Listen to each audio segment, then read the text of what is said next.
that's what's really important.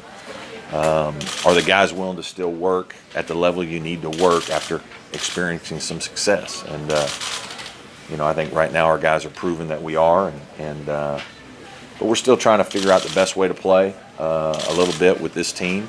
We're going to have to modify a few things, change a few things, and that's what this kind of year is for. Coach, how have your guys' mind to start practice a little bit earlier this season? The one strange thing with this season is with us getting 4 hours a week to work guys out starting in the summer, it hasn't been as drastic a change in terms of practice. We were going basically 4 times an hour a day earlier in the year, late August, most of September, and then you kind of jump into real practice where you're going a couple days and giving them a day or two off. And they've been good, as you would expect. I think our guys are excited and enjoy playing, and I think that's really important. And we've got some new guys that it's taken a little while to try to get them up to speed with what we're trying to do, our expectations, how we do things. So, we've had a couple good days and a couple days that we need to be better. And but at the same time, I think our older guys have done a really good job of trying to lead and beginning to lead, and they seem in a good place, and that's really important for this team. Brad, do you let the new guys kind of take the lead at practice because they've been through your system for the older guys? The older guys. Yeah. I'm sorry. Yeah, for the most part. We're trying to encourage those guys to be a little more vocal. I don't think that Marquise and Shelton are naturally as vocal as certainly Dante and Gabe are.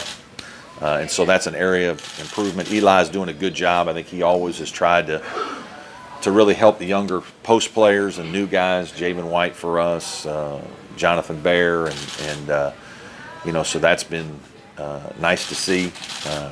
But we need Shelton and Marquise to be a little more vocal.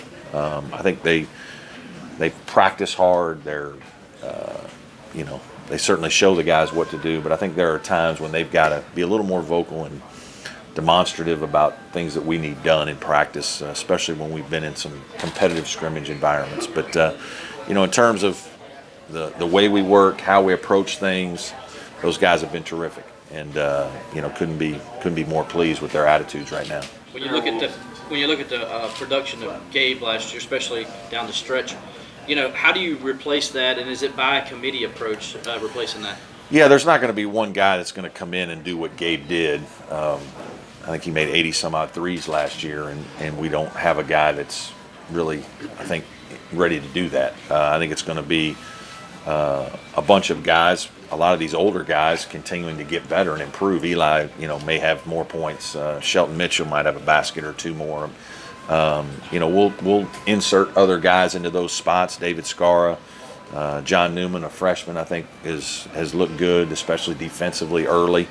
And so we'll have to do it in different ways. I think Amir Sims is a guy that certainly, now that he's got a year under his belt, is going to be more comfortable, more confident, worked really hard on his shooting in the offseason, and I would look for him to shoot the ball a little bit better and more consistently from the perimeter this year as well. Coach, you mentioned Bear and White a minute ago. Bear won't play this season, White will. What did you see from him? It looks like he's a pretty good rebounder. Yeah, Javen is a good rebounder. He's a good athlete. He's still learning a lot. He played primarily zone at Oral Roberts, and so there's been some adjustments in terms of our defense that's probably got him a little behind where I thought he would be at this point. But in terms of physicality, pretty good, and rebounding good. He's getting a lot thrown at him right now. And then competing every day with Eli has been good for him. Jonathan Bear is a very good talent. I tell you, he's 6'9.5", maybe 6'10" long. He's moves extremely well for a guy with his size and length. Can make a perimeter three. Really excited about his future. And he'll get stronger. He's already put on 8 or 9 pounds since he's been here. But he's got a bright future the next 2 years at Clemson. Brad, is there talent that goes with? Yes. Is he a player that this year you expect to take a significant step forward, and what do you see? I do think he will. I think Amir will certainly score more. I think he's going to get more shots. I think he'll be on the floor more. He was a or is a mature young man. He's a guy that's part of why he played as a freshman last year, is he was able to retain a lot of the information. And physically he's obviously a big, strong guy.